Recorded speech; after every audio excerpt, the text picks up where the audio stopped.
What is going on, Buffalo State Hockey? My name is Evan Harrington. I am here with men's head hockey coach Steve Murphy for another episode of Mondays with Murph. Sorry we could not get this one out on Monday, but we are getting it a day after on Tuesday.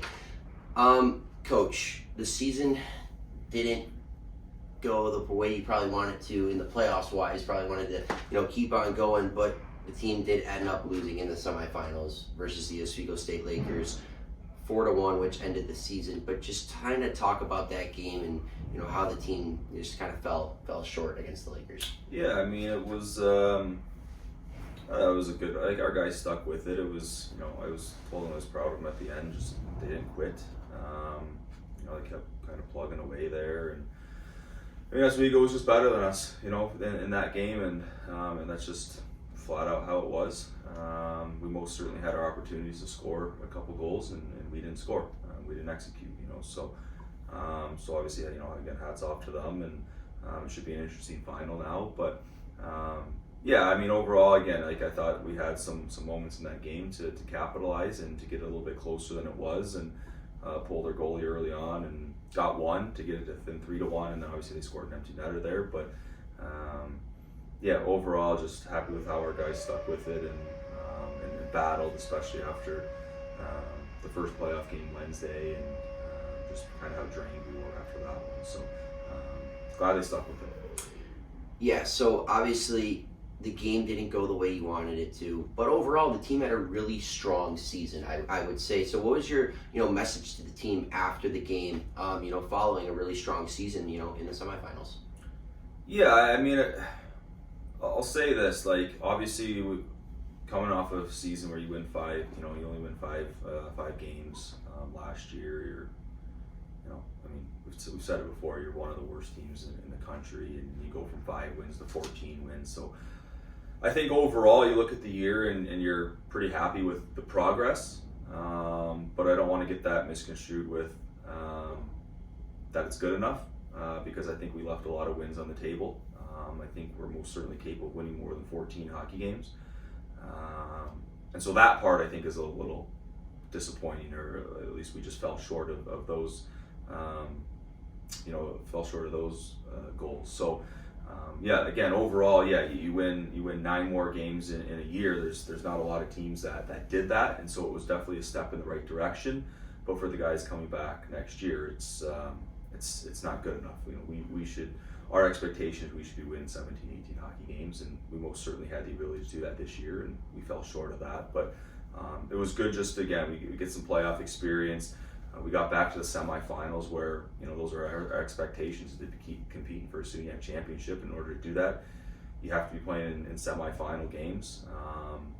One of these days we're going to get over the hump and play in a final, and hopefully it's next season. So the expectations from the outside looking in was that the team was supposed to finish as the 7th seed in the conference, but you guys beat those expectations and finished a lot higher than that.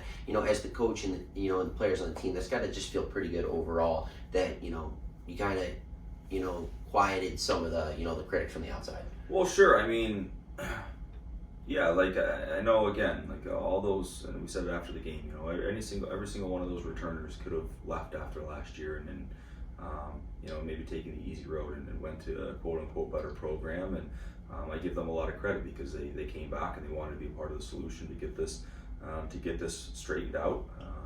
And again, we most certainly did that a little bit this year, at least got on the path of doing that. So yeah, I think maybe on the outside we exceeded expectations, but I think we maybe, again, fell short in certain aspects, but did exceed certain expectations in our own eyes. Again, I think this whole year is now these guys believe that they can do, they can beat top 10 teams, they can get to the semifinals, they can win playoff games, and we proved some of that along the way. I still think we have a ways to go, and I'm excited to obviously get into the off season here and trying to build the team for next year to hopefully take us even further. Yeah, so you mentioned the team did beat some top 10 teams, won a playoff game, competed in big games throughout the season. What made this group of players so special? I don't know. I just think that again, you come off of a season, you win 5 games, and I don't think anyone had any fun last year. I know I most certainly didn't. I know the players didn't.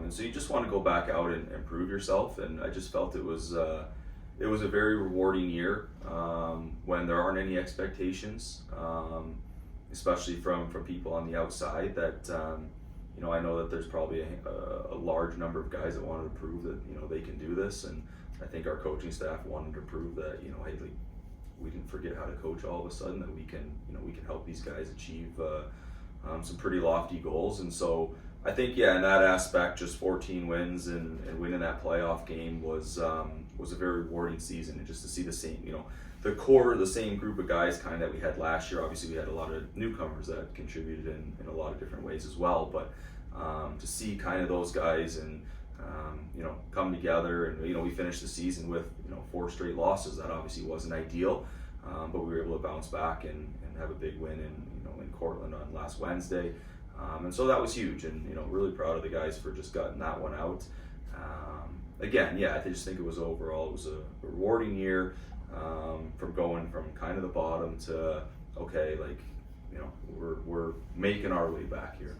Yeah, so you guys had a pretty special group of seniors, I would say, and we kind of acknowledged some of them on senior night a few weeks ago. But now that the season is officially over and a lot of these seniors, played for the last time for Buffalo State, what did they leave for the returning players, on the current roster?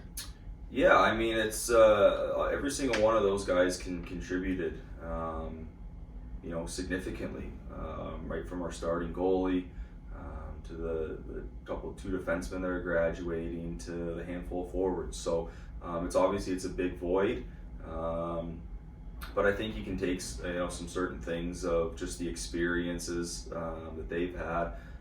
I think the biggest message is just how fast it goes by, how fast 4 years goes by, and you can't take any day, any practice, any game for granted, because in a blink of an eye it's gone, and you've played 100 college games, and you're moving on. So I think when you're young and you're a young kid, and you're coming in as a freshman or even as a sophomore, you think that you've got time and we'll get it straightened out. But the reality is you don't have a lot of time, and there's got to be some urgency. There's got to be some patience, but there's got to be some urgency as well. So I'm sure they've shared a lot of those kind of messages along the way, and I think our returning guys will be better for it. All right, speaking of returning players, what could you talk about this group of returners that are going to be back for this upcoming season? Well, I mean, now again, like, we've got a taste of maybe what the start of success looks like. We got a taste of what playoff hockey looks like and the expectations, and this is a very unforgiving conference that we play in, and you have to bring it every night. And I'm hoping that again, now that we've got this under our belt and a year like this, that moving into next season, that these returners can do that. I think we were in more positions this year. These guys learned how to win. And it's not going to be easy next year, but I think that they can now teach some of the younger guys coming in, whether they're transfers or freshmen coming here, that this is how we do it. This is how it has to be done, and this is what we need to do to be successful. So I think they're on a great path here. I'm excited to see just the next step in their process, and they've got obviously a whole spring and summer to train and to get working again and to improve themselves and to get ready for next season. You've talked about it a little bit throughout the interviews so far. The 2 playoff games that this group of players got to play in this season, I think it's very important for their development and their experience overall. As the coach now coaching this group of players into playoff games, how important is that to you and the team overall? Well, it's huge. I mean, again, you get older, you get more experience. You can now go back next season and say, hey, like, we've been in this situation before, and we didn't handle it well, or maybe we did handle this situation well, and so you just go back and you can kind of replay those things in your mind and visualize yourself having success. And I'm excited. Like, we return 3 captains next year. We return a solid core group defensively.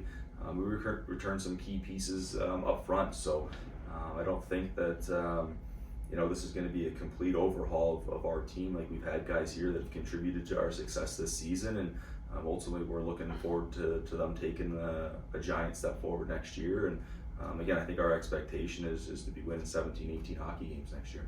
All right, so now that the overall season is finished, what does the off season entail for not only yourself but just some of the guys on the roster currently? Yeah, well, I can finally sleep, so that's good. I can get a little bit of sleep here in the next couple of weeks, but yeah, it's pretty mellow for them. Like, we won't do any official meetings or anything like that for a while. Just kind of let everyone take a step back and step away and just get away from hockey for a little bit.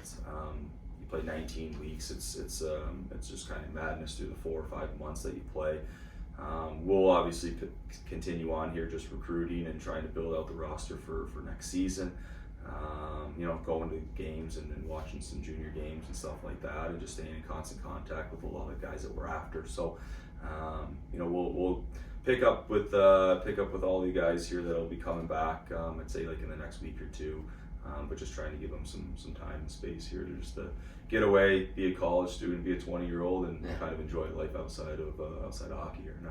Yeah, that is a great point. I can also say for myself, as doing all the media and stuff, that it will be a little bit of a break for me as well, compared to with everything else that is going on. But Coach, is there one more thing you can just say to the viewers and listeners? Because this kind of is the last episode talking about the season and everything going on. Yeah, no, I mean, it was like I said, it was fun. It was a fun year, and it was nice to have fun again. It was rewarding, and we obviously appreciate all the support that we got from family and friends and administration and faculty and stuff like that. And we kind of took people for a ride there just through the playoffs, and the win against Cortland and then Oswego. We had a lot of people come up and travel and come to that semifinal game, so the support was awesome. We're looking for obviously that to continue next year, so be exciting. All right, that has been another episode of Mondays with Murph. My name is Evan Harrington, always with head coach Steve Murphy. We'll always have Mondays with Murph throughout the off season, but they're going to be looking a little bit different, not the usual style you guys see every Monday. But we'll be back this Monday for another episode of Mondays with Murph. Thank you for always tuning in.